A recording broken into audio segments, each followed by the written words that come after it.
안녕하십니까, 창업사령관입니다. 이번 영상은 기획재정부에서 최근에 2026년 정부 예산안을 발표했었죠. 거기서 좀 특징적인 사업이 있었습니다. 사회적 기업 관련된 사업인데요. 어, 예, 작년까지만 하더라도, 올해까지만 하더라도, 윤석열 정부에서는 사회적 기업 예산이 많이 줄었었죠. 근데 이번에 정부 예산안, 2026년도 예산안에 사회적 기업 관련 예산이 대폭 늘었습니다. 관련해서 사회적 기업 창업 자금이 신규 예산으로 300억 원이 생겨났습니다. 그래서 한 500개 팀을 내년에 선정할 예정이고 팀당 5천만 원 내외를 지원한다고 합니다. 이 사업 같은 경우는 이제 신규로 진행되는 사업이고요. 그래서 어떤 예비 창업자나 어떤 예를 들어서 예비 창업자가 사회적 기업을 창업할 때 필요한 자금을 지원하는 사업입니다. 기존의 사회적 기업 육성 사업은 고용노동부에서 해왔죠. 고용노동부에서는 사회적 기업 인증서를 발급을 하는데요. 그런 사회적 기업 인증을 받으면 또 사회적 기업 대상으로 지원하는 사업들도 올해도 계속 있었습니다. 한번 살펴보도록 하겠습니다. 말씀드렸듯이 윤석열 정부에서는 사회적 기업 예산이 대폭 줄었죠. 근데 이번 이재명 정부에서 대거 복원이 되었다는 소식입니다. 사회적 기업 지원 사업이 내년에 1180억 원으로 2024년 지난해보다는 900억 원 이상 늘었다고 합니다. 그래서 2024년에는 한 200억 원 미만이었겠죠. 그러면 거의 뭐 5배, 500% 이상 내년에 증가할 것입니다. 사회적 기업은 취약계층에게 어떤 사회적 서비스나 일자리를 제공할 수 있는 그런 기업을 말하죠.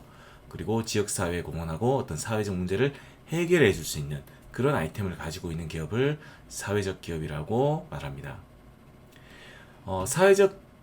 고용노동부에서 이 사회적 기업 지원 사업을 예산을 가지고 있죠. 그리고 전담기관, 중소벤처기업부 같은 경우는 창업진흥원에 해당하는 곳이겠죠.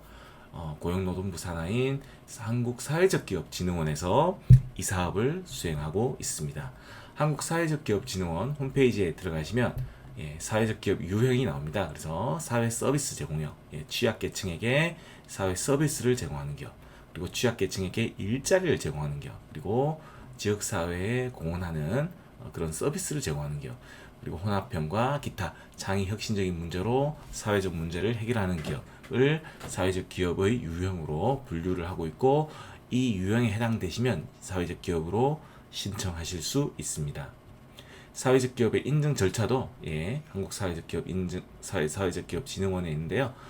인증 계획이 공고되면 신청을 하시고 그리고 최종적으로 선정되시면 고용노동부 장관 인증서를 받습니다. 이렇게 사회적 기업 인증서를 받고요. 그리고 이렇게 사회적 기업으로 선정이 되면 고용노동부에서 사회적 기업들 인증 공고를 합니다. 그래서 최종적으로 사회적 기업의 역할을 부여받으실 수 있습니다.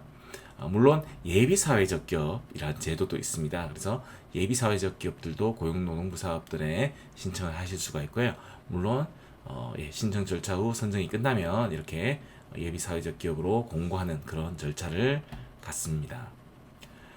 올해 어떤 사업들이 있었는지 한번 보겠습니다. 사회적 기업 공동 연구개발 시제품 생산 비용 등의 최대 3억 원까지 지원하는 사업이 올해 3월 달에 공고가 있었네요. 그래서 이 사업 같은 경우는 3개 이상의 예비 사회적 기업이나 사회적 기업 인증서를 받은 기업들이 해당되겠죠. 서두에 설명드렸던 이 사회적 기업 창업 자금은 사회적 기업을 창업하는 부분이니까 아마 예비 창업자나 또는 사회적 기업들 어떤 초기 기업, 예를 들어서 3년 미만이 될 수도 있겠죠. 이 사업이 내년 초에 어떻게 공고될지는 계속 모니터링해 봐야 될 것입니다. 그래서 아까 말씀드렸던 이 3억 원까지 지원하는 사업 같은 경우는 컨소시엄 최소 3개 이상의 예비 사회적 기업이나 사회적 기업의 인증을 가지고 있는 기업들이 컨소시엄을 짜서 신청을 하는 사업입니다. 그리고 올해 이렇게 예비 사회적 기업, 사회적 기업의 도약기 지원 사업 공고도 있었는데요. 이 사업 같은 경우는 최대 4천만 원까지 연구개발, 생산, 판로 개척 쪽에 지원하는 사업이 있었습니다. 이상 창업사령관이었습니다. 구독과 좋아요 부탁드립니다.